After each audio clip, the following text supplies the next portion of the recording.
আমরা বলেছি যে আমরা প্রতিশোধ নেব না। প্রতিশোধ না নেওয়ার মানে হচ্ছে আমরা আইন হাতে তুলে নেব না, কিন্তু সুনির্দিষ্ট অপরাধ যিনি করেছেন তার বিরুদ্ধে মামলাও হবে এবং তাকে সে মামলায় শাস্তিও পেতে হবে। এটি ছিল সুস্পষ্ট গণহত্যা, যাদের মাথায় উঠে যে কোনো মূল্যে গদি আমার টিকিয়ে রাখতে হবে, মানুষ যা মারা যাক কোনো অসুবিধা নেই। এই জন্য আপনারা সাক্ষী, শুধু স্থলভাগেই এই গুলি চালানো হয়নি, আকাশ থেকেও গুলি চালিয়ে মানুষকে হত্যা করা হয়েছে। এগুলা ছিল দুঃখজনক। এই দৃশ্য একটা স্বাধীন দেশের নাগরিক দেখতে হবে, এর জন্য আমরা মানসিকভাবে প্রস্তুত ছিলাম না।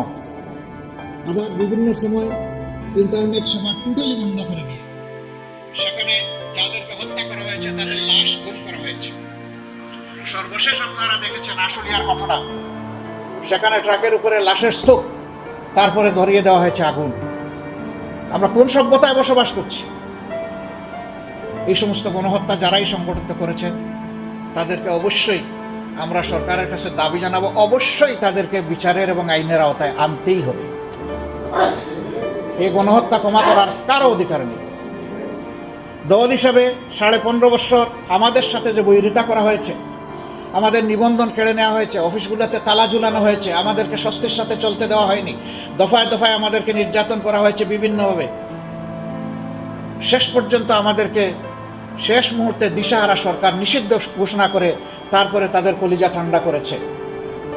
আমরা বলেছি যে আমরা প্রতিশোধ নেব না। প্রতিশোধ না নেওয়ার মানে হচ্ছে আমরা আইন হাতে তুলে নেব না, কিন্তু সুনির্দিষ্ট অপরাধ যিনি করেছেন তার বিরুদ্ধে মামলাও হবে এবং তাকে সে মামলায় শাস্তিও পেতে হবে। গণহত্যার বিচার করতে হবে, আবার 15.5 বছর ধরে যে সমস্ত অপরাধ করা হয়েছে সেইটারও বিচার করতে হবে। তখন সরকারের প্রধান নির্বাহী থেকে শুরু করে সকলেই তারা বলতেন, এবং এটি আইনের কথা, যে আইন সকলের জন্য সমান, কেউ আইনকে ফাঁকি দিতে পারবেন না। আমরা সেই সমান আইনের প্রয়োগটা এখন দেখতে চাই। তবে এটা ঠিক, এই আইনের আশ্রয় নেওয়ার নামে একজন নিরপরাধ মানুষও যাতে হ্যারাসমেন্টের শিকার না হয় সেটাও আমাদেরকে খেয়াল রাখতে হবে।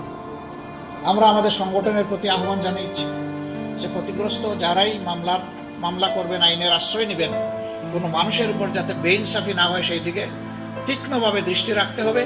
বারবার চেক করে দেখতে হবে যে কোনো নিরপরাধী মানুষের নাম আমাদের অভিযোগপত্রে আছে কি না। যদি থাকে তা অবশ্যই বাদ দিতে হবে।